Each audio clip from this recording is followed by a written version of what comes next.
साथियों, स्वागत है आप सभी का एक बार फिर से। आप सभी को पता होगा कि अभी कुछ दिन पहले आईडीबीआई बैंक ने एक वैकेंसी निकाली थी जूनियर असिस्टेंट मैनेजर की, जिसमें तकरीबन 1100 पोस्ट पे वैकेंसी निकली थी और काफी सारे लोग एक्साइटेड हैं इसको भरने के लिए। क्योंकि मैंने आपसे कहा था कि आईडीबीआई बैंक एक तरीके का प्राइवेट बैंक है, लेकिन 94% जो हिस्सेदारी है वो सरकार के पास है, यानी कि एलआईसी और भारत सरकार के पास। तो आप ये कह सकते हो कि बैंक भले ही ये प्राइवेट है, लेकिन इसकी जो हिस्सेदारी है वो गवर्नमेंट के पास है। और मैं आपको बोलूंगा कि नौकरी भी अच्छी है, 50,000 रुपए के आसपास इसकी मंथली सैलरी मिल रही है। रीजन वाइज अलग अलग फॉर्म निकले, एक बार आप नोटिफिकेशन को चेक कर लेना।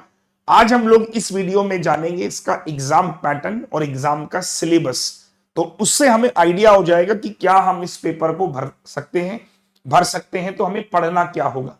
तो आइए शुरुआत करते हैं एग्जाम पैटर्न और इसके किस टॉपिक से कितना आएगा।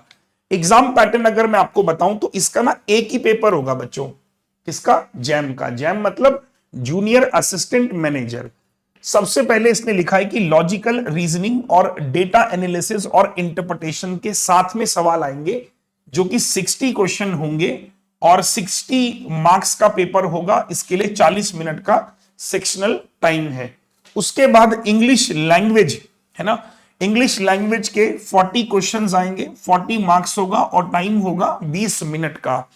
फिर आ जाएगा हमारा क्वांटिटेटिव एप्टीट्यूड, जिसके 40 सवाल होंगे, 40 ही नंबर होंगे, जिसमें 35 मिनट का टाइम मिलेगा। और फिर आ जाएगा जनरल इकोनॉमी, बैंकिंग अवेयरनेस और कंप्यूटर अवेयरनेस के 60 क्वेश्चन होंगे, 60 ही नंबर होंगे और 25 मिनट का सेक्शनल टाइम दिया जाएगा। यानी कि 200 नंबर का पेपर है, 200 मार्क्स है और 2 घंटे का ये पेपर है। इसके बाद कोई और पेपर नहीं है, बस इकलौता पेपर यही है मेरे दोस्तों, मेरे साथियों।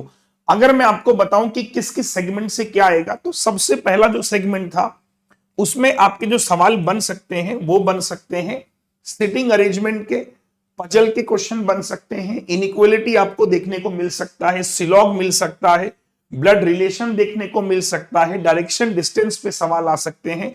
इसी के साथ साथ अल्फा न्यूमेरिक सीरीज आ सकती है, ऑर्डर रैंकिंग पे सवाल आ सकते हैं। उसमें एक चीज और उसने बोली थी, रीजनिंग के साथ उसने डीआई को भी ऐड किया है।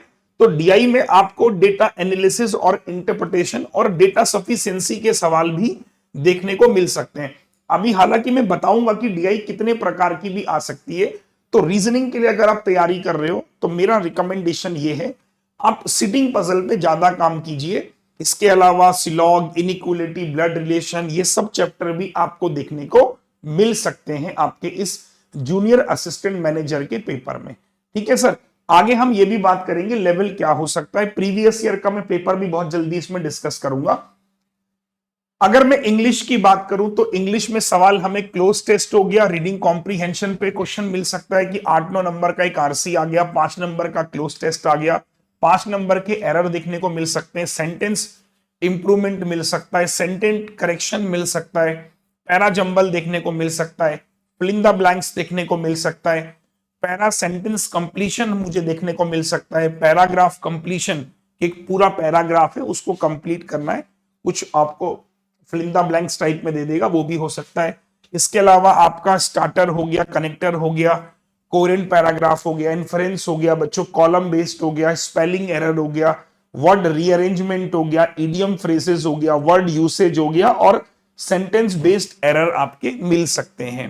तो इंग्लिश अगर आप देखोगे, जो बैंकिंग की इंग्लिश है, कोर वही इंग्लिश आपकी यहां पर देखने को मिल सकती है। मतलब अगर आप बैंकिंग की तैयारी कर रहे हो तो मैं नहीं समझता कि ये टॉपिक से आप भली भांति परिचित होंगे। सब लोगों को पता होगा कि यही तो हम लोग डेली प्रैक्टिस कर रहे हैं सर, मॉक वगैरह में, चाहे कोई भी एग्जाम्स में, है ना। इसके साथ साथ अगर मैं क्वांट की बात करूं तो देखिए, क्वांट में ना 3 सेगमेंट होते हैं, स्पीड मैथ्स, अर्थमेटिक और डीआई। क्योंकि डीआई को उसने रीजनिंग के साथ अटैच कर दिया है, तो मुझे ऐसा लगता है कि डीआई में ना टेबल, लाइन, बार, मिसिंग, पाई, कुमुलेटिव, मिक्स्ड, केसलेट, रेडार और वेरिएबल, ये आपको देखने को मिल सकता है डीआई वाले सेक्शन में रीजनिंग के साथ में। तो इतने प्रकार की डीआई है जो आपको देखने को मिल सकती है रीजनिंग वाला जो सेक्शन है ना उसके अंदर।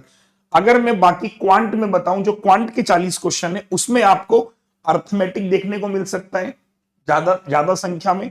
जो 40 क्वेश्चन है ना उसमें आपको अर्थमेटिक, ऐसा भी मुमकिन है कि क्वांट के अंदर ही डीआई आए, मतलब जो 40 क्वेश्चन है ना क्वांट के, उसी में डीआई भी आए, उसी में स्पीड मैथ्स भी आए और उसी में अर्थमेटिक भी आए बच्चों।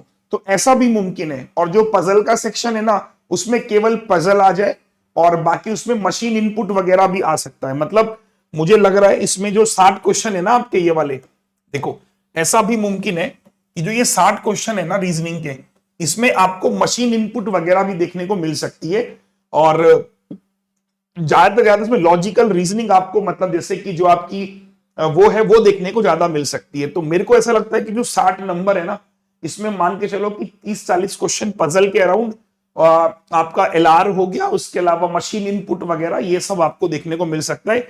और क्वांट में जो 40 क्वेश्चन है ना, उसी में आपको अर्थमेटिक भी मिले, मतलब उसी में आपको डीआई भी मिले और उसी में आपको ये पूरा अर्थमेटिक और ये पूरा आपका स्पीड मैथ्स। स्पीड मैथ्स कहां चला गया इसमें, स्पीड मैथ्स के चैप्टर नोट कर लो, उसी में आपको सिंप्लीफिकेशन देखने को मिल जाएगा। स्पीड मैथ्स के अंदर चैप्टर ये 4 होते हैं, सिंप्लीफिकेशन, अप्रोक्स, ठीक है, इसके अलावा नंबर सीरीज, ठीक है, मिसिंग और रॉन्ग में से कुछ भी आ सकता है, एंड देन क्वाड्रेटिक। तो ये 4 चैप्टर आपके स्पीड मैथ्स के अंदर आपको देखने को मिल सकते हैं। और बाकी डीआई मैंने बता ही दिया और अर्थमेटिक आपके सामने, सर जी ये रहा पूरा का पूरा अर्थमेटिक जो क्वांट के अंदर आ सकता है। देन अगर मैं बात करूं जीए की, तो जीए में क्या क्या आ सकता है। सबसे पहले तो current affair, national current affair, international current affair. अभी अगर आपने देखा होगा कि जो है लड़ाई चल रही है किस किस की, ईरान की और अमेरिका की, है ना। तो इंटरनेशनल न्यूज पर भी कुछ करंट अफेयर आपको देखने को मिल सकते हैं, स्टेट के करंट अफेयर देखने को मिल सकते हैं, सेंट्रल गवर्नमेंट की जो स्कीम्स होती हैं उस पर सवाल मिल जाता है, कुछ एग्रीमेंट, कुछ एमओयू साइन जो होते हैं उस पर सवाल मिल जाता है, बुक्स ऑथर पे सवाल मिल जाता है, कोई समिट हुई है, कॉन्फ्रेंस जो हुआ है, अभी आपने देखा होगा बहुत सारे समिट्स होते रहते हैं तो उन पर सवाल मिल जाता है, डिफेंस की कोई न्यूज है तो उस पर सवाल मिल जाता है, साइंस टेक्नोलॉजी की न्यूज है, बैंकिंग इंश्योरेंस पे सवाल मिल जाता है, आरबीआई हो गया, इंटरनेशनल हो गया, एब्रिब्रेशन यानी कि फुल फॉर्म हो गया, स्टैटिक जीके हो गया, रैंक रिपोर्ट इंडेक्स पे सवाल, बिजनेस इकोनॉमी को लेके सवाल, क्योंकि उसमें आपने पढ़ा होगा इकोनॉमिक्स करके भी है ना, ये देखिए। तो इसीलिए मैंने लिखा है कि बिजनेस हो गया, इकोनॉमी को लेकर भी सवाल बन सकता है, इंपॉर्टेंट डेज हो गया, डायरेक्ट थीम और इस पर सवाल हो गया, फैक्ट हो गया, ओबिचुरीज हो गया, इंपॉर्टेंट अपॉइंटमेंट हो गया, नेशनल इंटरनेशनल ब्रांड एम्बेसडर वगैरह, है ना, कि किसका कौन है। अभी आपने देखा होगा आईसीसी का वर्ल्ड कप हुआ, T20 वर्ल्ड कप, तो आईसीसी का T20 वर्ल्ड कप का ब्रांड एम्बेसडर कौन था, रोहित शर्मा। तो ऐसे सवाल आपको देखने को मिल सकते हैं। इंपॉर्टेंट अवार्ड्स, ऑनर, अभी आईपीएल हुआ, आईपीएल कह रहा मैं, T20 वर्ल्ड कप हुआ, आईपीएल अभी होने जा रहा है, इसके अलावा विमेन्स हुआ, इसके अलावा बहुत सारे स्पोर्ट्स अपार्ट फ्रॉम क्रिकेट जो हुए, है ना, वो भी आपके सवाल बन सकते हैं। तो ये सब कुछ जो है आपका जीए का सेक्शन आपका कवर करेगा। तो ये चारों सेक्शन का सिलेबस मैंने आपको बता दिया। सिलेबस को अगर आपको पढ़ना है तो आप हमारे इस बैच के साथ अपना सिलेबस पढ़ सकते हैं। बैच का नाम है उज्ज्वला बैच। इसका जो प्राइस है वो मात्र 999 है, जिसमें आपको 10 मॉक टेस्ट फ्री में मिल जाते हैं। तो अगर जो बच्चा आईडीबीआई जैम की तैयारी कर रहा है वो 999 देके अपने बैच से तैयारी कर सकता है। मैं बोलूंगा इस बैच से अच्छा ना आप बच्चों क्या कीजिएगा, भविष्य में देखो इतने सारे एग्जाम्स लगे हुए हैं, इतने सारे एग्जाम्स लगे हुए हैं बैंकिंग के, तो मैं रिकमेंड करूंगा बैंक महापैक। जो बैंक महापैक है ना, इसका मतलब क्या है, ये वन स्टॉप सॉल्यूशन है, प्रीमियम सब्सक्रिप्शन है। अगर सब्सक्रिप्शन खरीदते हैं 1600 रुपए का है, तो 12 महीने तक जितने भी हमारे बैचेस आएंगे, 12 महीने तक हमारे जितने भी बैचेस आएंगे वो सब फ्री हो जाएंगे। मतलब ये वाला जो बैच है ना वो भी इसी के अंदर है। तो it's better to buy bank Mahapack rather than a single batch. Single batch costly पड़ता है, बैंक महापैक 12 महीने का, 18 महीने का और 24 महीने का अगर आप कैलकुलेट करते हो आपको बहुत अफोर्डेबल पड़ेगा। सारे बैचेस कवर होते हैं, टेस्ट सीरीज कवर होती है, पीडीएफ कोर्स, ई बुक्स और interview batches, everything is covered in bank Mahapack. ठीक है, चलिए that's all from my side. मिलेंगे अगले वीडियो में। अगर वीडियो अच्छा लगा हो सब्सक्राइब कर लीजिएगा चैनल और वीडियो को शेयर कर दीजिएगा। All the best, take care.